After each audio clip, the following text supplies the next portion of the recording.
Central obesity और overall obesity जो है, ये दोनों का इफेक्ट एक जैसा ही है? सर समटाइम कुछ लोग होते हैं जिनके अंदर बाहर से मोटापा नजर नहीं आता, जिनकी हम बेली फैट की बात करें कि उस तरह, लेकिन उनकी ना विसरल ओबेसिटी ज्यादा होती है, यानी उनकी आर्टरीज के अंदर, वेन्स के अंदर, लाइक उनकी लिवर के अराउंड है, उनके बाकी बॉडी ऑर्गन्स के जिस विसरल जिसे मैं कह रहा हूँ ऑर्गन्स के गिर्द फैट है, बेसिकली वो भी उतनी ही डेंजरस है जितनी आपकी बाहर नजर आने वाली, बाहर जो नजर आने वाली वो भी उतनी ही डेंजरस है। बस ये है कि ये लोगों को नजर आ रहा है, वो लोगों को नजर नहीं आ रहा, बस आपने देखने का पैरामीटर चेंज कर दिया उसको। अदरवाइज तो वो मैं बात कर रहा था कि टैबलेट्स की बेसिकली आप समझते हैं कि लोग इंसुलिन की तो हमने वजाहत कर दी कि इंसुलिन नहीं लगानी, लोगों को जब टाइप 2 डायबिटीज हो, क्या उनके जिस्म में मेटफॉर्मिन की कमी थी जो उन्हें मेटफॉर्मिन खानी चाहिए।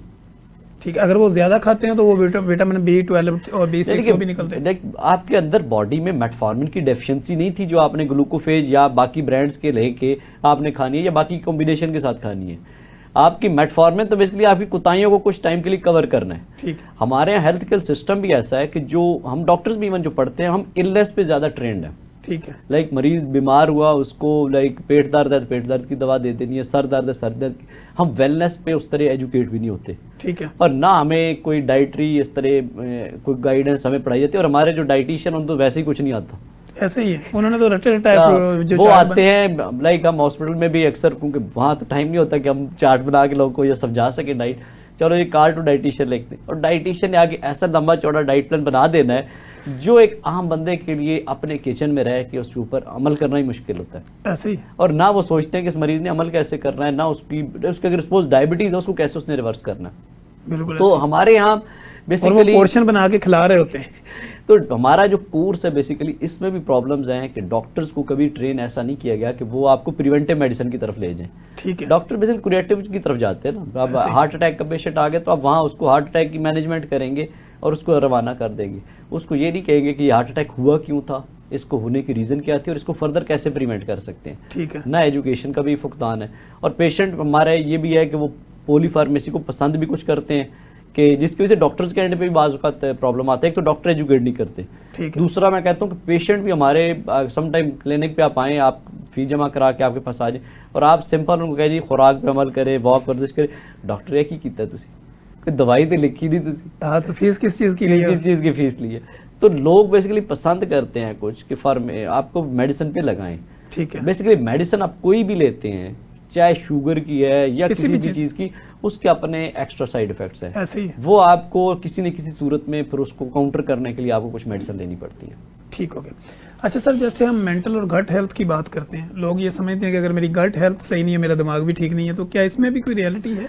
बिल्कुल जी, आपकी जो गट हेल्थ है वो बेसिकली आपकी ओवरऑल पूरी बॉडी स्ट्रक्चर पे ही अफेक्ट करती है कि अगर आपके सपोज एब्जॉर्प्शन प्रॉपर, आपकी न्यूट्रिएंट्स आपकी बॉडी को नहीं मिल रहे तो वो आपकी लाइक, हाँ लोग जो वो गोला बना के सर की तरफ ले जाते हैं वो मैं नहीं एक्सप्लेन कर रहा हूँ, गैस मुझे इधर चल रही है, इधर ट्रेवल कर रही है, लेकिन गट हेल्थ का आपकी ओवरऑल हेल्थ पे बहुत ज्यादा इफेक्टिव रोल होता है कि आपकी गट हेल्थ बेहतर होगी तो आपके सारे न्यूट्रिएंट्स वहीं से एब्जॉर्ब होने हैं और वहीं से आपकी ओवरऑल मूड के साथ भी उसके बहुत ज्यादा एसोसिएशन है।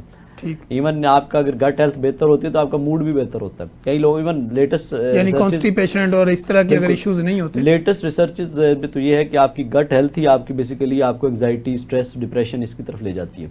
ठीक है, अगर ये आप रिलैक्स होते हैं तो वो एंजाइटी और डिप्रेशन वो सारे वर्स हो जाते हैं। इवन सम टाइम आपके IBS के पेशेंट होते हैं जिनके फंक्शनल डिसऑर्डर जिसे बोला जाता है, वो बेसिकली आपकी गट हेल्थ की वजह से ब्रेन एक्टिविटी डिस्टर्ब हो जाती है, उसको कोरिलेट किया जा रहा होता है कि ब्रेन के साथ गट को, लेकिन पहले गट फिर बाद में ब्रेन। ठीक है, तो सर क्या ऐसा तरीका अपनाया जाए डाइट के अंदर कि जिससे आप शुगर भी कंट्रोल कर सकें और एक खूबसूरत आपकी तरह बने बनाए नजर भी आ सकें, चमक दमक भी प्रॉपर हो? सर इसमें यह है कि सबसे पहले तो हमें अपना, मैं लोगों को भी यही कहूँगा कि आपने सबसे पहले तो अपने ब्रेन में ये चीज़ लेके आनी है, दिमाग में, कि शुगर रिवर्सल मुमकिन है। शुगर रिवर्सल कोई ऐसी चीज़ नहीं है कि जिसके लिए आपको बहुत ही कोई रॉकेट साइंस नहीं है, रॉकेट साइंस नहीं है। आपके घर के अंदर ये किचन की बीमारी है, ठीक है, जिसमें आपने अपने प्लेट को दुरुस्त करना है, आपने खुराक को ठीक करना है, और वो तब मुमकिन है जब पहले आपके दिमाग में आइडिया आएगा। ठीक है, जिनकी जब आप इसको एक्सेप्ट कर लेंगे। अगर हमारे लोग जो असल में समझते हैं कि रोटियां हमने पूरी करनी है, ठीक है, 2 सुबह 2 दोपहर 2 शाम, वो नहीं खाएंगे तो कमजोरी, हाँ वो नहीं खाई तो पता नहीं दुनिया इधर से उधर हो जाएगी। ठीक है, जब ये ज़हन से नहीं निकलेगा तो फिर शुगर क्या बाकी बीमारियां भी नहीं ठीक होनी। जैसे वो कहते थे ना कि एक तो पढ़े लिखे नहीं है, दूसरा पढ़ने की कोशिश भी नहीं करते। तो अपनी बीमारी को तो समझे कम। अगर बीमारी को ठीक करने का पहला स्टेप ये है कि आप उसे एक्सेप्ट करें कि आपको ये बीमारी हो चुकी है और इसका इलाज मुमकिन है और दवाइयों से आप बच सकते हैं। पहले अगर ये किसी ने मान लिया, फिर आगे डाइट प्लान तो बहुत सिंपल है। ठीक है। डाइट प्लान मैंने स्टार्ट में भी डिस्कस किया कि जिसमें हमारा मेन आपकी जो मैं वैसे जो चीजें अवॉइड करनी है वो नो जीपीएस डाइट हमारी। ठीक है। नो जीपीएस में जिसमें आपने ग्रेन्स को अवॉइड करना है, पोटैटोज एंड शुगर्स को, ठीक। ये तो आपने अवॉइड कर। और दूसरा इंडस्ट्रियल ऑयल, जो vegetable so called vegetable oil, different किसी भी कैटेगरी के जो ऑयल, हाँ, जो लाइक जो बाहर से चमक दमक नजर आते हैं गोल्डन कलर के, और ये अवॉइड करने हैं। अब आप नाश्ता अपना सिंपल 2 से 3 अंडों का ऑमलेट की सूरत में उसमें वेजिटेबल्स डाल के प्रॉपर उसको देसी घी में पका के खाएं, 2 से 3 अंडों का आप आराम से खा सकते हैं। हमारे यहाँ लोग जर्दी निकाल के फिर सफेदी खा रहे होते हैं, वो गर्मी सर्दी के चक्कर में भी आते हैं। हाँ, इसमें गर्मी सर्दी का कंसेप्ट आ जाता है कि गर्मी में अंडे नहीं खाने। अक्सर सवाल होता है, डॉक्टर साहब आपने तो गर्मी सर्दियों में तो ये डाइट प्लान फॉलो करा लिया, गर्मियों में भी फॉलो करना है। ठीक। दरअसल आपके वही बात है कि दिमाग का सारा कनेक्शन है कि आपने अगर दिमाग में सोच लिया कि अंडा गर्म है तो वो आपको गर्म ही लगेगा। मेडिकली उसमें कोई गर्मी नहीं है, लेकिन आपके दिमाग में जरूर अगर गर्म आ गया तो उससे आपको गर्मी जरूर लग सकती है। ठीक है। वैसे उसने कोई गर्मी ऐसी नहीं छोड़नी कि उससे आपको हीटर का इफेक्ट आ जाए। ठीक है। तो आप उसके साथ अल्टरनेट अपने नाश्ते में नट्स वगैरह शामिल कर सकते हैं। ठीक है। चाय है, दही है, कोई भी ऐसी चीज ले सकते हैं। ठीक है। उसके अलावा आप दोपहर और फ्रूट, कभी मैं उसमें रूल बताता हूँ फ्रूट किस तरह लेना है। दोपहर में आप सैलेड मुख्तलिफ सब्जियों का ले सकते हैं। ठीक। साथ में बारबेक्यू शामिल कर सकते हैं। ठीक। किसी किस्म का भी, लाइक चिकन, बीफ, मटन का वो ले सकते हैं। शाम में दालें हैं, लोबिया है, चने हैं, या कोई सालन जो घर में बना हुआ है, ठीक, वो आप साथ शामिल कर सकते हैं, लेकिन बगैर रोटी के। ठीक है। रोटी नहीं इसमें शामिल। तो अगर ये डाइट प्लान फॉलो करते हैं तो दवाइयाँ और सर रोटी की जगह अक्सर लोग हम देखते हैं वो कहते हैं मैं ब्राउन ब्रेड ले रहा हूँ, मैं फलां ब्रेड ले रहा हूँ, या मैं मल्टीग्रेन आटे का यूज कर रहा हूँ, तो क्या ये ठीक है?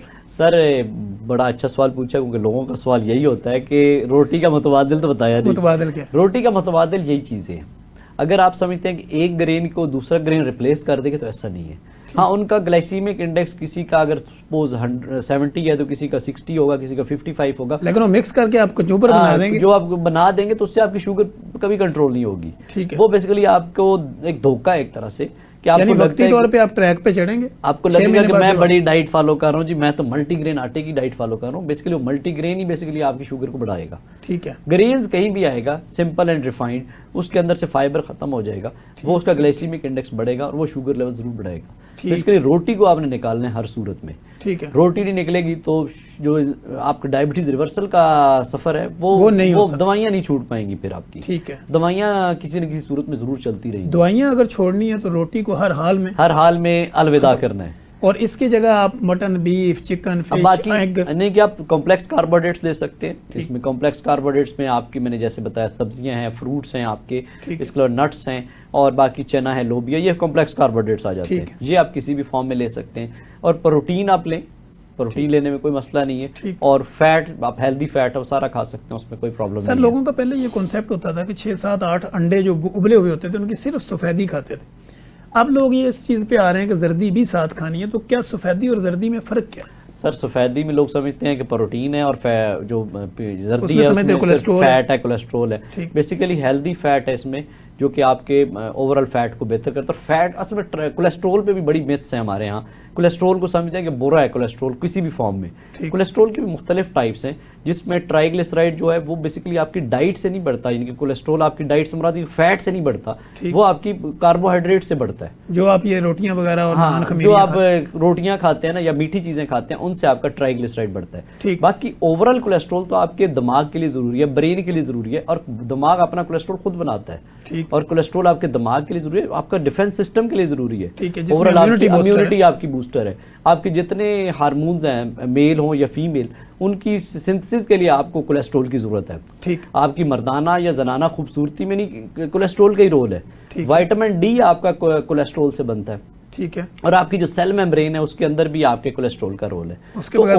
उसके अलावा मुमकिन नहीं है। हार्ट हेल्थ के लिए भी आपका गुड कोलेस्ट्रॉल जरूरी है। तो ओवरऑल कोलेस्ट्रॉल बुरा नहीं है। कोलेस्ट्रॉल में से भी ट्राइग्लिसराइड बुरे हैं, जो कि आपका फैट से नहीं बन रहे। ठीक है। वो तो आई आपके अनाज से नहीं है, जो आपका सिंपल एंड रिफाइंड कार्बोहाइड्रेट्स हैं। ठीक है। तो ये जो जर्दी वाला प्रॉब्लम है ना हमारे यहाँ, कि ये जो गुड कोलेस्ट्रॉल है ये तो ओवरऑल आपकी हेल्थ के लिए जरूरी है। लोग इसको फेंक देते हैं, और इसके अंदर ऐसे न्यूट्रिएंट्स हैं जो ओवरऑल आपकी हेल्थ के लिए बड़े इंपॉर्टेंट है। और अंडे की जर्दी और सफेदी दोनों खाने चाहिए। ठीक है। अच्छा सर, एक दिन के अंदर अंडे अगर इस्तेमाल कोई बंदा करना चाहे तो वो कितने कर सकता है? और दूसरा, पानी का अगर प्रॉपर इस्तेमाल किया जाए तो क्या रिवर्सल ऑफ डायबिटीज में ये भी इफेक्ट करता है? बिल्कुल सर, आपका बड़ा प्यारा सवाल है। पानी के हवाले से भी और अंडों के हवाले से भी। अंडे आप वैसे तो हम कहते हैं कि जितनी आपकी भूख है आप उस हिसाब से खा सकते हैं, ठीक है, लेकिन 5 से 6 अंडे आप पर डे दिन में इजीली ले सकते हैं, उसमें कोई प्रॉब्लम नहीं है आपको। ठीक है, इसके अलावा जो पानी का है, हमारे यहाँ बहुत सारे लोग डिहाइड्रेशन का शिकार हो जाते हैं, ठीक, पानी का उतना इस्तेमाल नहीं करते और उसकी वजह से डिहाइड्रेशन जो है बेसिकली वो आपके ब्लड को कंसंट्रेट करती है, जिसकी वजह से फिर शुगर लेवल भी बढ़ते हैं। सर तो अच्छा वाटर इनटेक, वैसे तो हर बंदे की डेली रिक्वायरमेंट डिफरेंट हो सकती है एक्टिविटी के हिसाब से। ठीक, एक मजदूर है तो उसकी डेली रिक्वायरमेंट पानी की और हो सकती है, ऑफिस में बैठा उसके शख्स की और हो सकती है। ठीक है, अब 2 से 2.5 लीटर सेफ लिमिट में रहते हुए पानी का इस्तेमाल करें अपनी कंडीशन के हिसाब से, ठीक तो है। आपको ओवरऑल हेल्थ भी उससे बेहतर होगी।